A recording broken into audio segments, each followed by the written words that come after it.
오늘은 여인의 지분 냄새에 문득 정신이 나가 부엌에서 일하다가 손가락을 자른 어느 스님의 초짜 시절 이야기입니다.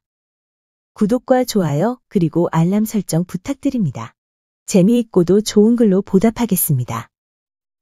옛날 신라말에 김씨 성을 가진 소년이 있었다. 아버지가 꼴을 베어오라고 시키니까 논둑에 나가서 풀을 뱄는데 잘린 풀에서 하얀 진액이 나왔다. 집에 온 소년은 아버지에게 다가가서는 울먹거렸다.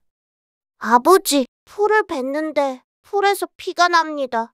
라고 말하고는 다시는 논둑에 나가서 꼴을 베지 않았다. 하루는 아버지를 따라 논에 가서 가래질했는데 그만 가래로 지렁이를 반으로 뚝 자르고 말았다. 그러자 생명을 죽이다니 가래질은 하면 안 되겠구나. 생각하고는 그 길로 농사일을 그만두었다. 몇 년 뒤 아버지가 돌아가시자 성년이 된 김총각이 호주가 되었다.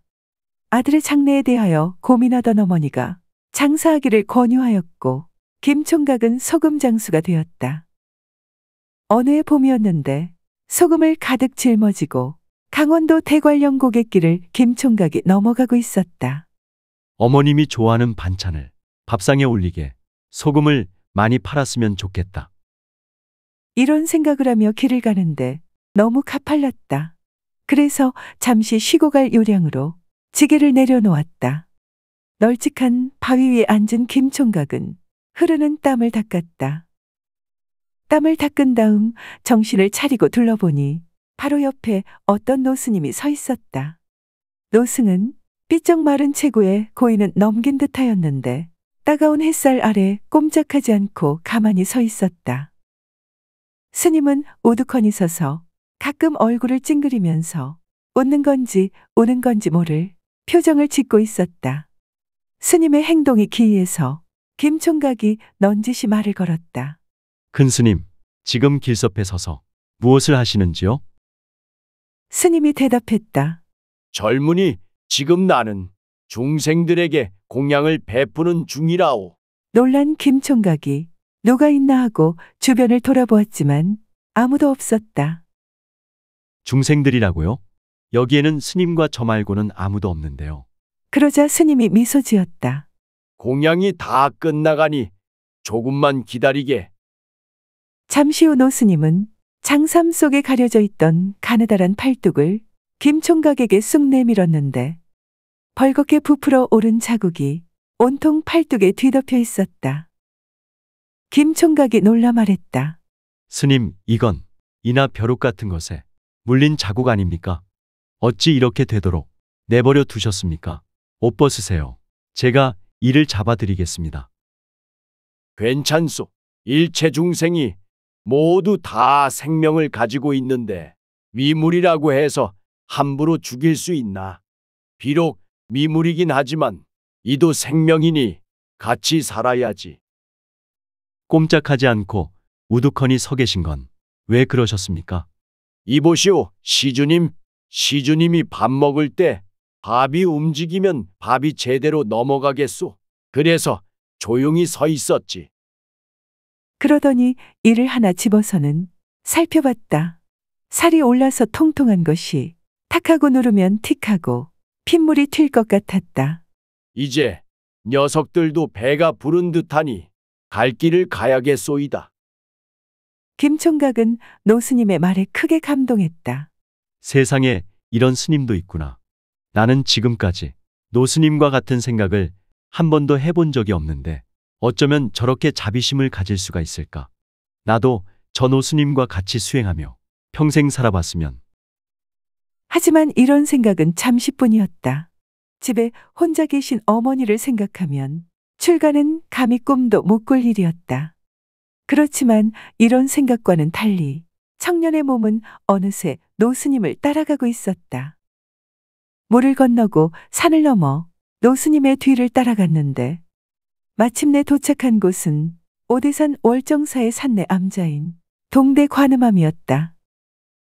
뒤에 청년이 따라오고 있음을 알고도 가만 내버려 두었던 노스님은 암자에 도착하자마자 뒤를 돌아보며 물었다. 내 뒤를 왜 따라오는가? 그러자 청년은 자기의 생각을 또박또박 이야기했다. 스님, 저는 이곳저곳을 다니며 소금 파는 소금 장수이옵니다. 저에게는 홀어머니가 한 분 계십니다. 그런데 스님의 보살행을 보고는 차마 스님 곁을 떠나지 못하겠습니다. 저도 꼭 한번 그 길을 가고 싶습니다. 하지만 집에 계신 홀어머니가 걱정되어 마음이 복잡합니다. 허락해 주신다면 어머니에게 여쭙고 난 다음에 다시 와서는 출가할까 합니다만 그래도 되겠습니까? 그렇게 하시게. 김 총각이 집에 가서는 홀어머니에게 여쭈었는데 홀어머니가 쾌히 승낙했다. 며칠 있다가 동대 관음암으로 가서는 노스님께 합장했다. 그러자 노스님이 자비로운 목소리로 물었다. 스님이 되려면 내가 시키는 대로 무엇이든지 다 할 수 있어야 해. 그렇게 하겠는가? 김 총각은 자신 있게 대답했다. 무엇인들 못하겠습니까? 스님이 시키시는 일은 무엇이든지 하겠으니 분부만 내려주십시오. 다음 날부터 행자 생활을 시작했는데 노스님은 김행자에게 가마솥 거는 일을 시켰다. 행자야, 오늘 안으로 저기 부엌 가마솥을 바깥으로 옮겨서 걸도록 해라. 제대로 해야 하느니라. 예, 잘 알겠습니다. 김행자는 흙과 짚을 섞어 잘 반죽하여 아궁이를 만든 후 솥을 걸었다. 그러고는 노스님께 말했다. 스님, 시키신 일을 다 마무리했습니다. 솥을 건 것을 본 노스님이 힐난했다. 잘못 걸었다. 다시 걸어라. 군말 없이 솥을 떼어낸 후 김행자는 다음 날 아궁이에 솥을 새로 걸었다. 그러나 또 뭐라고 나무랐다. 아니, 일을 어떻게 하는 거야? 이걸 솥이라고 걸어 놓았어. 한쪽으로 기울어도 한참은 기울었다. 다시 걸어라. 노스님은 짚고 있던 지팡이로 솥을 밀어 넘어뜨려 버렸다. 이상하다. 아무리 보아도 기울어진 데가 없는데 우리 노스님이 왜 저러지? 어쨌거나 스님이 시키시는 일이니까 다시 해야지. 다음 날 노스님이 부엌에 나타나서는 또 나무랐다. 삐뚤다 삐뚤어. 다시 걸어라. 김행자는 이번에도 아무런 말 없이 솥을 떼어낸 다음 다시 반죽을 제대로 해서는 반듯하게 걸어 놓았다. 하지만 노스님은 또 꾸중했다. 이놈아, 이걸 솥이라고 걸어 놓은 것이더냐. 당달봉사도 내 놈보다는 반듯하게 걸겠다. 몇 번이나 꾸중을 들어서 풀이 팍 죽은 김행자는 문득 집에 계시는 노모가 보고 싶었다. 허구한 날 욕이나 얻어먹고 이게 뭐하는 짓인가? 차라리 집에 가는 게 낫겠다. 세상에서 제일 얻어먹기 쉬운 밥도 절밥이고 제일 얻어먹기 어려운 밥도 절밥이라는데 어려운 밥은 알겠는데 쉬운 밥은 어디에 있는가? 오라가 가득 차서는 아무런 감정도 성의도 없이 부엌에서 야채를 다듬고 있었다. 그때였다. 갑자기 지분 냄새가 부엌에 꽉 차더니 등 뒤에서 어떤 젊은 여인의 새끼 어린 목소리가 들렸다. 스님, 물 한 모금만 얻어 마실 수 있을까요? 그 순간 칼이 새끼 손가락을 치면서 잘린 손가락이 떼구르르 구르더니 수채구멍으로 빠져나가 버렸다. 손가락에서 피가 철철 흘러내렸다. 그 모습을 본 여인이 깍 하고 놀라더니 잽싸게 속옷을 잘라서는 김행자의 손가락을 묶었다. 방에 앉아서 수행하고 있던 노스님이 그 소리를 듣고 나와서 보고는 쯧쯧거리다가 다시 방으로 들어갔다. 순간 김행자는 정신이 번쩍 들었다. 젊은 여인의 새끼 어린 목소리와 짙은 지분 냄새에 정신이 나가 일하다 말고 새끼손가락을 잘라먹다니 세상물이 빠지고 죽물이 들려면 아직 한참 멀었구나 하는 생각이 들면서 잠깐 나태해진 마음을 다잡았다. 나중에 스님이 된 뒤에 생각해보니 초발심이 사라져가는 위기에 처하자 아무래도 관세음보살이 놔두신 것 같았다.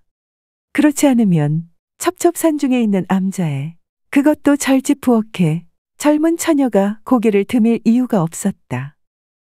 어찌됐거나 두어치 정도 잘려나간 왼쪽 새끼손가락은 평생 사는 동안 염라대왕 앞에 놓여있는 업경대처럼 그의 신심을 재는 거울 역할을 했다.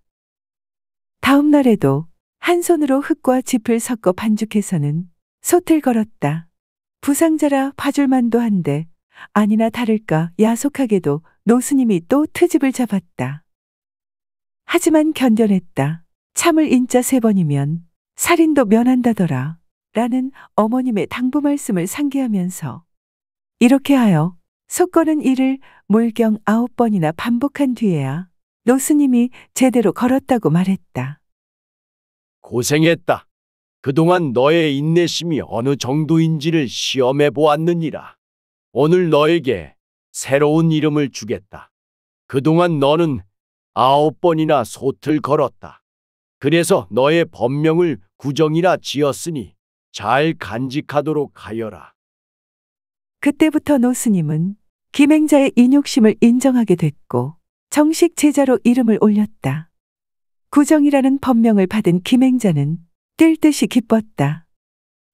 그날 저녁 김행자는 고향 쪽을 향하여 합장하며 어머니에게 고했다. 어머니, 소자 열심히 정진해 참된 수행자가 되어서는 널리 부처님 가르침을 전하도록 하겠습니다.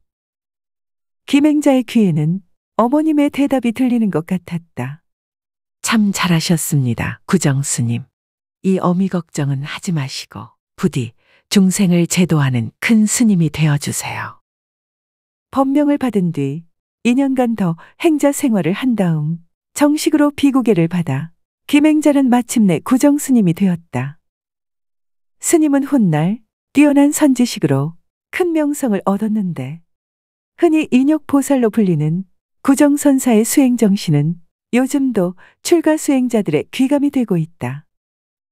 구정선사가 활동하던 시기로부터 어언 천여 년의 세월이 지났건만 지금도 우리나라의 웬만한 사찰에는 구정선사가 솥을 거는 일화가 벽화로 그려져 있다.